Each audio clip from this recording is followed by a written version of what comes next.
dal leen ak jàmm ci AGT News chaîne bi leen di jox xibaar yi wér te wóor abonné leen ngir dara bañ leen a raw. AGT News. jërë ngeen jëf mbokk yi ci ànd bi ak ñun ci AGT News dal leen ak jàmm tey nag wax ji du bëri président de la république Bassirou Diomaye Diakhar Faye ma nga ca ONU maanaam ca mbootaayu xeet ya am ay kàddu yu am solo yoo xam ne yëkkati na ko fa comme ni ngeen koy gisee nii. Bassirou Diomaye Diakhar Faye, President of the Republic of Senegal, to address the Assembly.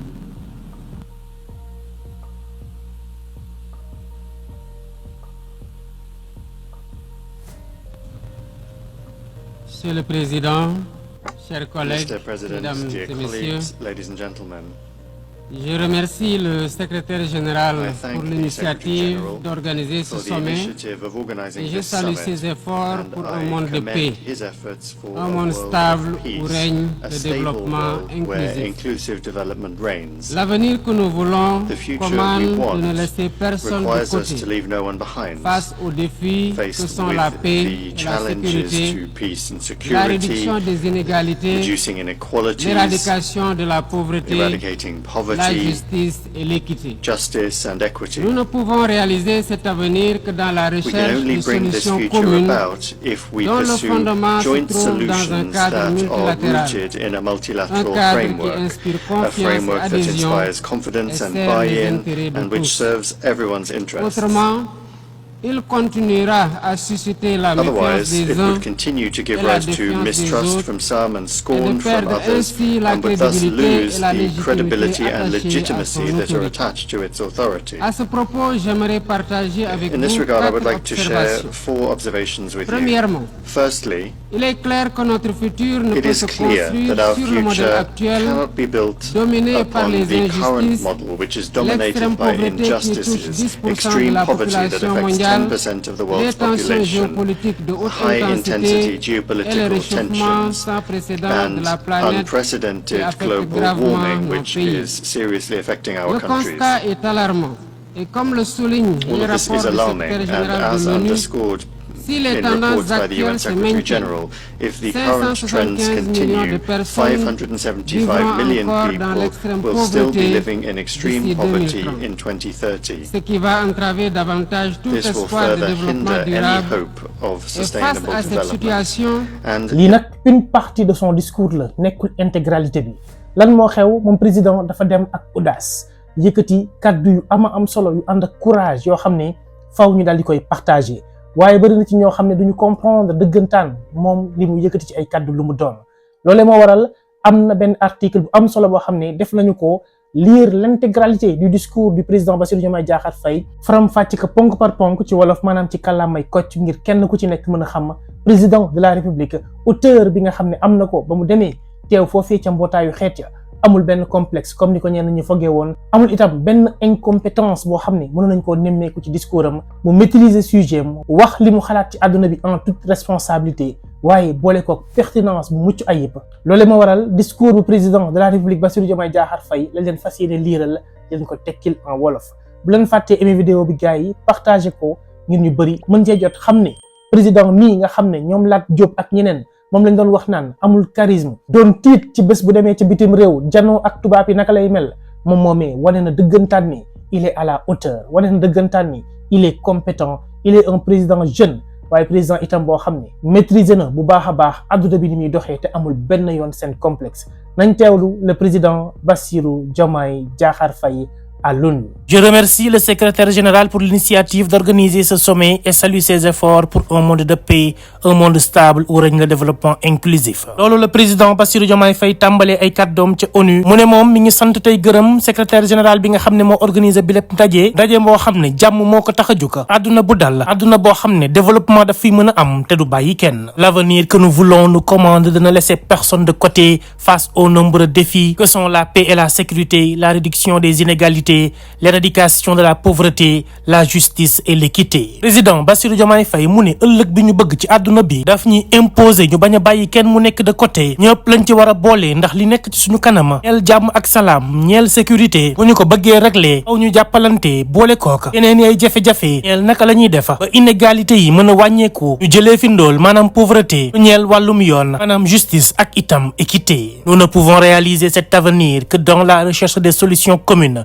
dont le fondement se trouve dans un cadre multilatéral, cadre qui inspire confiance et adhésion et sert les intérêts de tous. moom Bassirou Diomaye Faye ci discours am lenn dong ci gën a dégg mooy naka la ñuy def ba booloo nekk benn ndax nee na ëllëg bi ñu bëgg ngir ñu daal di koy mën a amal faw rek ñu teg lépp ci benn cadre boo xam ne ñëpp ciy bokk boole seeni doole mu mën a am confiance ñëpp dugal ci seen loxo ngir ñu mën a servir intérêt wu ñëpp. loolu nag buñ ko deful leneen moo ciy xew mooy li muy wax naan autrement il continuera de susciter la méfiance des uns, la défiance des autres et de perdre ainsi la crédibilité et la légitimité attachée à son autorité. moom nag mu ne bu dee li mu wax sànq amul maanaam booloo ci benn cadre jàppante joxante loxo ku nekk am confiance ci sa moroom ngir ñu mën a dem dina la xew ci àdduna bi mooy ñenn ñi di moytu seeni moroom ñeneen itam tàmbali di défier wante te bu boobaa cër bañ ko waroon jox ak gëdd ba mu waroon am lépp lay daal di perte. président ma ngay wéyal naan à ce propos j'aimerais partager avec vous 4 observations ñeenti ponk yoo xam ne moom président ci la bëgg tëgg li nga xam ne moo di aw discours am. premièrement il est clair que notre futur ne peut se construire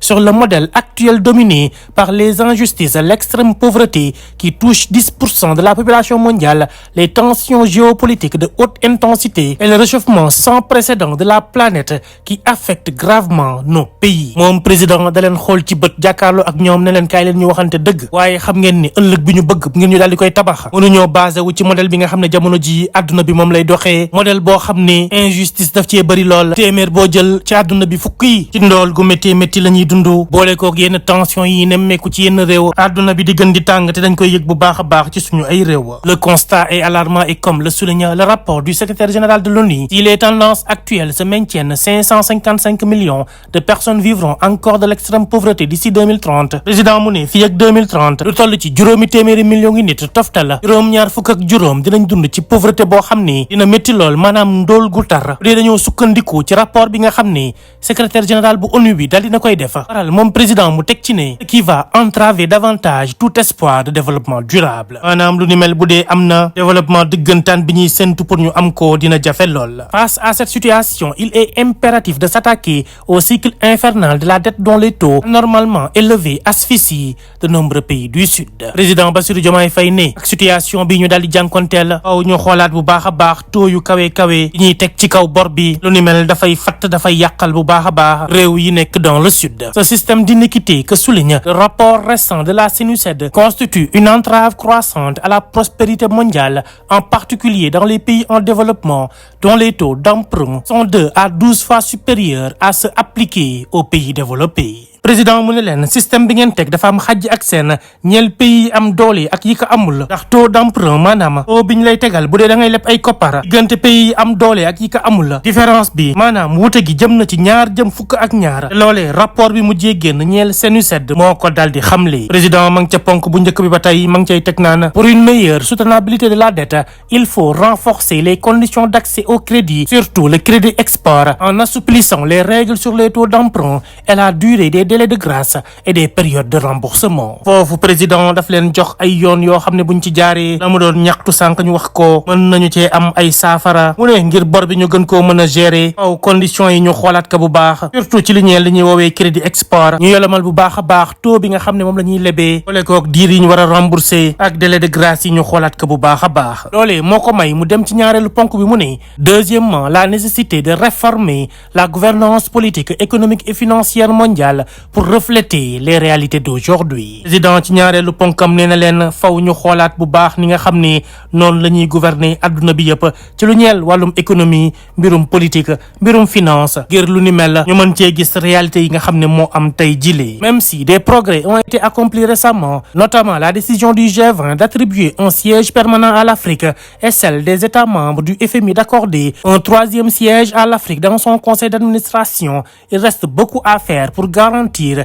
une pleine inclusion des pays en développement dans ces instances. président mu ne même bu dee am na ay yokkute yoo xam ne nemmeeku nañu ko comme G20 li ñu def daal di may Afrique benn siège permanent boole ko itam état membre yu FMI li nga xam ne def nañ ko mu di jox ñetteelu siège waa Afrique te seen biir conseil d'administration bëri na ay mbir yoo xam ne war nañ ko cee gën a yokk ngir inclusion maanaam ñëpp mën ci yegg seen bopp ñu daal di koy nemmeeku surtout nag ci réew yi nga xam ne dañuy dox jëm ci développement. Troisièmement, il est impératif de renforcer les actions en faveur de l'éducation et de la formation professionnelle et technique pour lutter contre l'ignorance et l'endoctrinement et de doter les jeunes de métiers de moyens d'épanouissement. Un tel investissement contribuera à lutter contre les inégalités et à la réalisation des objectifs de développement durable ODD. Il est plus qu'urgent d'accélérer la mise en œuvre du plan de relance des ODD initié par le secrétaire général. ñetteelu ponk bi nga xam ne président ñëw na ci mooy nee na dafa am lu mënut a ñàkk te mooy ñu gën a dooleel njàng meek njàngale mi surtout nag formation professionnelle ak technique ngir mën a xeex ñàkk xam-xama jàppale suñu jeunes yi ngeen ñu am ay métiers ay itam ay moyens yu ñu mën a fajee seeni soxla boobu le investissement dina mën a bokk ci li nga xam ne moom la ñu tëral ngir mën a xeex inégalité yi nekk ci àdduna bi te dinañu permettre ñu mën a réaliser li ñuy woowee les ODD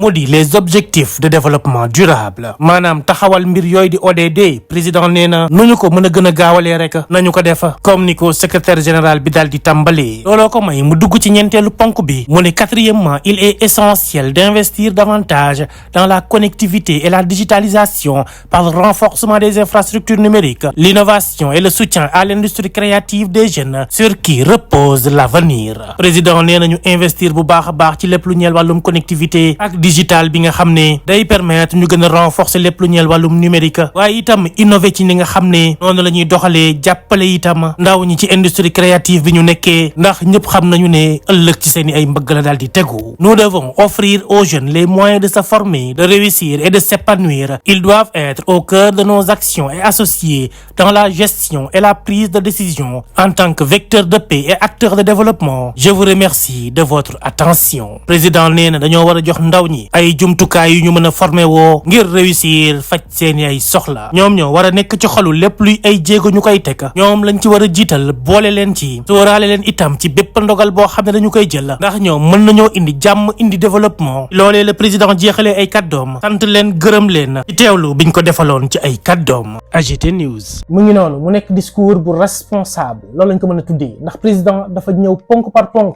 ci lépp loo xam ni mooy tax adduna bi développement bi yéex wala bokk mu métti ci ñenn ñi nga xam ne ñi ngi en voie de développement. Sénégal ci la bokk réew la boo xam ne war naa mën a soppeeku am nañ ay ressources naturelles am itam ressources humaines waaye mu bëri benn politique boo xam ne teg nañu ko ci àdduna bi yëpp buy tax Sénégal ak yeneen ay réew di am ay gàllankoor ngir mën a dem ci dëggantaani développement bi nga xam ne mooy tax ñu ne réew yi lekkat considéré nañ leen bokk nañ ci ñi nga xam ne génn nañ ci ñi gën a ndóol ci àdduna bi. loolee le président ñëw yëkkati ko ci ay kaddu foofee ca ONU xamal leen que ni bëri na ci ay mbir ay pàcc-pàcc yoo xam ne tant que réglé wuñu ko Sénégal ak yeneen ay réew du ñu mës a génn ci ay jafe-jafe. waaye lu am solo itam moom président mu def ko en tant que jeune dafa plaidel ndaw ñi mu ne ndaw ñii ñooy avenir u ëllëg ndaw ñii ci ñoom lañ war a daal di compter ngir ëllëgu àdduna bi ñu gën koo mën a sóoraale. ñëw na itam ci li nga xam ne moo ñeel réchauffement climatique ak itam bor bi nga xam ne yenn réew yu sous-développé yépp moo leen suuxal moo leen téye ba tey ci pauvreté gi nga xam ni ci la ñu daal di nekk. président de la république ku yërëm Sénégal la ku yërëm Afrique la bàyyi na xel bu baax a baax ci enjeu politique yi nga xam ne ñoo nekk ci àdduna bi waaye discours am yépp boo ko déggee ñenn la ci gën a sóoraale mooy ñi nga xam ne ñu ngi ci ndóor gu tar ndóol gu métti métti te mu am fii ci suñu am réew di Sénégal. AGT News. lenn dong la ñuy def mooy di ko féliciter moom président Bassirou Diomaye Diakhar Faye ndax kaddu yi mu yëkkati am na solo lool te àdduna ku ko dégg dina xam ne kii remplacer ki fi jóge nekk na koo xam ni ku am compétence la ndaw la waaye ku xam itam fi mu jëm la boole ci itam li ñu gën a neex mooy amul benn complexe. ñàkk complexe boobu nag moo waral gis ngeen ne moom président ku nekk ci États-Unis mi ngi jéem a xool naka lay def ba rencontrer ko gis nañ sax Bill Gates am na benn ndaje boo xam ne jot na koo am ak président de la république mu lay wan ni moom Bassirou Diomaye Diakhar Faye yenn opposant lu ak ñi nekkoon ci système bi génn doon wax naan kii matul président benn instrument bu ñu jël teg ko au palais pour mu remplacer Sonko en attendant la ñooñu ñëpp gàcceel na leen wan na leen ne man mii doomu séeréer bi am na benn cër boo xam ne ci àdduna wërngal képp jox nañu ma ko te loolee mooy li ñu doon xaar melul ni président bi fi jóge nga xam ne daan dem di siggal tubaab yi di leen raamal ak di leen wax lu neex moom président Bassirou Diomaye Diakhar Faye daa jël ay responsabilités am taxaw wax face au monde ne leen nii ñuy doxee ci lu ñeel wàllum politique wàllum économie ak wàllum finance nekkul loo xam ne mën naa génnee jafe-jafe réew yi nga xam ni ñi ngi en voie de développement. kon loolu mooy jàngat bu gàtt bi nga xam ne bëggoon nañu ko def ci kàddu yi président Bassirou Diomaye Diakhar Faye yilee mu nekk nag discours bu am solo buy wane te dëggal ne encore une fois Ousmane Sonko juumul ci choix bi nga xam ne def na ko ci moom moo waral tey jilee siggil na Sénégal siggil na Afrique siggil na der bu ñuul en général Afrique moo amati ndam vive le Sénégal dañuy développer incha allah bu dee ñun ñëpp jàpp nañu ci comme niñ koy waxee saa su nekk tànk ak tànk mbagg ak mbagg vers le développement jërë ngeen jëf. AGT News.